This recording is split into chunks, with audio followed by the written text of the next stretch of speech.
So we're finally done with that mojo craziness, and we got issue number 12 of X-Men. We see this guy right here with the Braille abs, or the Morse code abs, if you will. And look, everybody's taking a nice little snooze, you know, just taking a little nap, a little torn up clothing nap, you know, and I'm not in a pile. That's how I mean, I know the X Mansion has tons of rooms, but I just always picture that, you know, they just get in a big old pile together. I wouldn't sleep next to Beast. It'd probably get pretty hot. And we got to see this guy. Just look at how he's holding Professor X. I feel like in these issues, Professor X just gets just fucking destroyed repeatedly. And I need to point out the way that he's holding this man.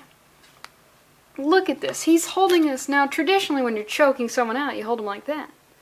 And that's like more forearm strength, a little bit of bicep, a little bit of tricep, a little bit of shoulder, but I feel like that's primarily forearm, you know what I'm saying? But this man, he's holding him like this, like a chalice, like a goblet, like a glass of wine. He's purposely going out of his way to make it harder for himself. That's way more bicep.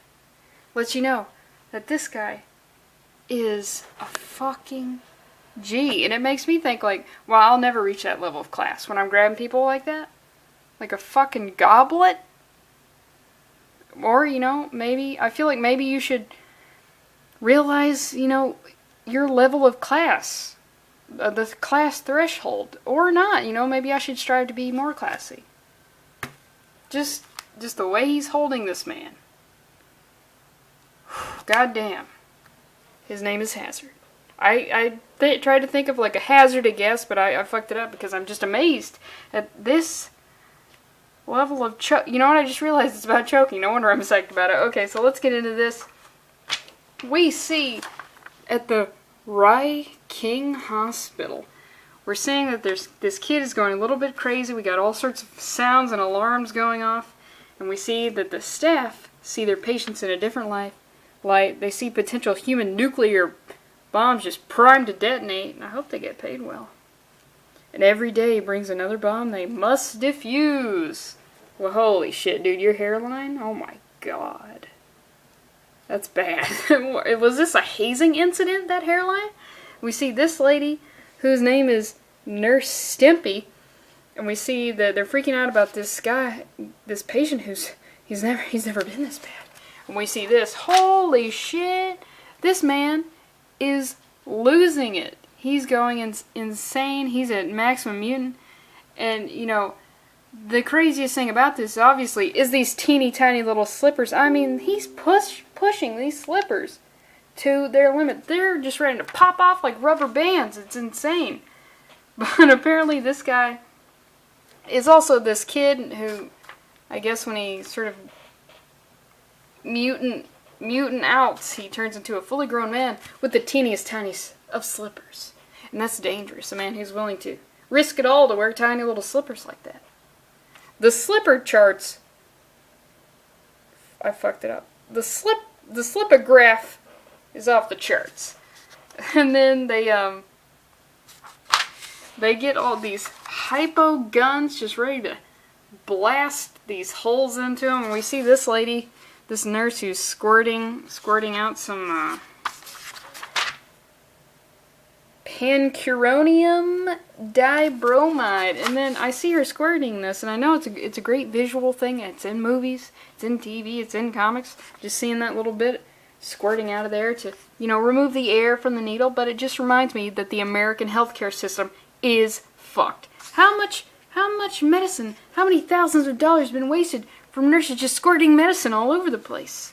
It's wasteful. And it reminds me of how terrible the American healthcare system is. It's like, goddamn, bitch, I know it's an awesome visual, but Jesus. And then they start blasting him with these guns. And they ask, like, what happened? How was he? How was his seizure triggered this time? Rap. And she says, he was watching CNN. It's like goddamn fake news. Even in 92, they were messing with people with causing seizure. Holy shit, can we get that started? CNN causes seizures. And we can put this as a citation, this comment. And then, but we cut back to after that, like, very dramatic scene. We have Rogue. Dun, dun, dun, dun, dun, dun, dun. Dun, dun, dun. I don't know. I kept thinking of the Sonic, like, something, the speed of sound, just flopping around everywhere, just having a grand time. And I mean, she's got an X-Men bathing suit on, which, I mean, you got to give to the X-Men. Branding was probably their strong suit. I mean, branding and then teamwork, obviously. But she's having a little bit of a little flirtatious conversation with Gambit, and he brings up his wife, which I would recommend probably not bringing up your wife to your work girlfriend. And she says she doesn't know what she's feeling, but in a really ridiculous accent I'm not going to read. So, you know, she can't touch him, so she grabs his headband and she just throws it into the wind, because when you can't touch someone, the way you flirt, I mean, she flirts with her words, but you gotta flirt with your body, you gotta flirt with your actions. And the way you do that is, you just throw people's shit into the wind. You just throw it in the wind, and that's how the Cajun, that's how he knows. And we see Psylocke is also here. I think I didn't even mention it, but she was also in the last 2 issues, because, I don't know, she's just like, she's not an A-lister to me. I recognize I could be wrong on that one.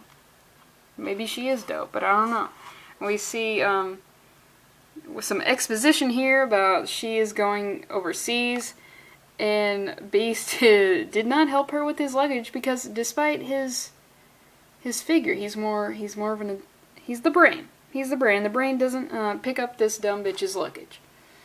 And he's driving her all the way to the airport. He says, I most certainly wish you bon voyage as you visit your brother in merry old England. They got that exposition that I need to know what's going on.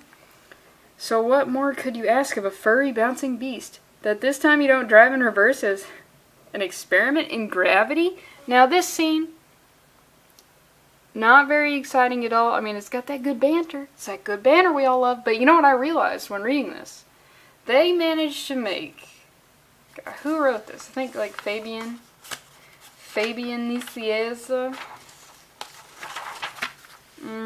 Yep. Fabian managed to make a scene about driving to the airport funny, interesting. It didn't feel like padding. I mean, it sort of feels like padding a little bit, but you know what I'm saying? Like, just imagine an X-Men book today doing just a little, like, mostly a page about driving a bitch to the airport. It would be, you would just have to trudge through it. And we see Scott Cyclops just being a real Debbie Downer, watching things from the scene, and he's staring at a picture of Jean Grey, and he throws it down, because this Scott's, you know, kind of manly, but he's also, when nobody's around, he's a little emotional, if you will. And then we cut to the Danger Room, which has Jubilee. She's throwing all her Play-Doh at a pterodactyl. We've got all sorts of baddies here, and she's complaining. She doesn't want Sauron Pyro Toad. I mean Toad. She wants a different simulation. She doesn't want the dweeb police. Professor, I know this is all a bunch of hologram simulations. Cool, but will you change the channel anyway? Ungrateful. This ungrateful teenager. She's just mad she lost all her Play-Doh, if I'm going to be honest. But so Blob appears. Yeah, how's about putting on the Playboy channel? Oh, yuck, the Blob, Nutrisystems graduate, I'm sure. I didn't know Nutrisystem had that deep of a history. And then we see he gives her a little smooch, which begs the question. Is it rape if it happens in the Danger Room? Can you be raped by a simulation?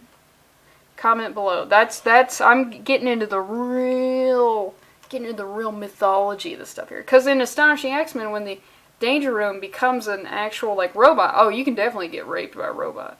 That's why I fear AI. That's where we're getting to. I mean, eventually it's like, yeah, we don't have to do anything, but then eventually they will enslave us and rape us at will. So, is it rape if it's in the Danger Room? We see Wolverine shows up. He takes the Blob out because I almost said he wants to protect her virtue, but I feel like Wolverine doesn't give a shit about her virtue. So, okay, so he busts in, and he's got some top secret papers. We gotta skip a couple pages, and he's like, "In the simulation, Professor, we gotta talk." So he found some papers, and well, I mean, I guess I thought they were important, but actually, I think the most important papers get thrown around like that because it's more dramatic. I mean, he's got my attention as well as Professor X's, and he found a folder that was about his past. You know, Wolverine, he's always talking about his past. How about your future, Wolverine? How about your future? God, quit living in the past that you don't even know you have. Ugh, always just yapping about nothing. And he's like, how did you even find that folder? I needed some access codes for the computer work I've been doing, which, okay, look, as far as time goes and longevity, Wolverine, he's been around. I don't know if he's been around since the printing press. I feel like that's a little bit too far into the past, but he definitely saw the typewriter in the very first typewriter to blah blah blah, everything from then. But I still feel like he types like this. I still feel like he types like that. It's just funny to me to picture him just being like, what PowerPoint? I don't know. So he's like, yeah, we need to figure this out, and it has something to do with Professor X's father. And then it cuts back to the King facility where Carter, aka Hazard, he's losing his shit again. He's going from a boy to a man, and just causing a bit of a ruckus for the staff. He eventually breaks free, and he's got these tendrils, which I thought were like cables that were attached to him because he is in a healthcare facility. But I think they're a part of his anatomy. It's like these cable tendrils, and then he does this to everyone. It's time for Deadman to tell some tale, and just look at this. That's incredible. And it just reminds me, like, hey, on the inside we're all just pink skeletons. So maybe don't take things so seriously, you know? You know what I'm saying? And then there's this double page of Logan and the professor talking about how the professor's father, he worked at a nuclear facility, but it was actually not really a nuclear facility. It was this government facility to study genetics, which, anytime you get government involved in genetics, it's a little grimy, sketchy, slimy, immoral, unethical, all those things. So they're like, well, that's obviously going to be a bit of an issue. And then we cut to Professor X is at a funeral. Hazard, the tendril man, his father's died. He's on the way to a funeral, but so is Professor X because he knew the guy's father. And so it all feels awkward. And it's not just the physical aspect of being in a wheelchair again as opposed to my hover unit either. It's like, still so high and mighty. Even in a wheelchair. Should I have come to this funeral alone? Yeah, I would feel weird inviting someone to a funeral. Also, he would have to invite someone who didn't know the guy, and I get so riled up when someone goes to a funeral of the person they don't know. God, like, I'm dead ass serious. That shit bugs me. Scattered pieces of my past are all about me, like leaves in the wind. That's beautiful prose. The burial plot is downhill. Wonderful. Dude, you can come on, man. Can't he physically... Am I mixing up telepathy and telekinesis? I thought he could move objects sometime. You know what? I'm saying that and it feels wrong. My bad. My bad, everybody. Allow me to help you, sir. And this guy is he's just there to make the guests comfortable. Just make sure everyone's comfortable at a funeral. And he asks him if he knows him. He's like, yeah, I used to know. And he sort of is just staring at his tombstone, as you will. I mean, that's what we buy him for. And then Hazard comes. He's got some new duds. He starts immediately just vaporizing people. And that guy had a pretty good funeral turnout. There are cameras there because this guy was a bigwig, government type. And the professor starts having this like mental battle with them of being like, yo, we were kids at the same time, so obviously I'm gonna need you to stop. And I just like this this framing of the panel, but both of them in profile, sort of, you know, staring each other down as if, you know, a boxer or some sort of fighter would. And you got this, like, at the speed of sound memory going on here. I mean, I could do without this, but I just love the profile. To see, you know, like, profile view, you can see the distinct physical characteristics of a person. So he has this thing where he's like, look, it's me, it's Charles. We ran around a field together. There was a butterfly. And he convinces Hazard that, you know what, maybe it's probably not a good idea to be, it's not proper, it's not elegant to have a barbecue at a funeral. You don't do those types of things. It's not right. He convinces him it's not right. They fly off into, yeah, he has to fly. So yeah, okay, Professor X does not have telekinesis. My bad, everybody. He takes Professor X, and they fly off to go to the government facility that Professor X's father worked at, and also this gentleman's, well, do I call him a gentleman when he's vaporized people? You know what, I'm going to go err on the side of safety and call him a gentleman, because I don't know, he might be lurking around these corners. I don't want to get vaporized. Just because I didn't call him a gentleman? Call everyone a gentleman always. So they fly off to go to the facility, and then the X-Men are like, and Wolverine tells them, you know what, I know where they went. They went to this facility that has something to do with my past. Is this cover a lie? A little bit. But you know what, it looks awesome, so you know what, pretty good. I think this issue may have been better than the previous issue.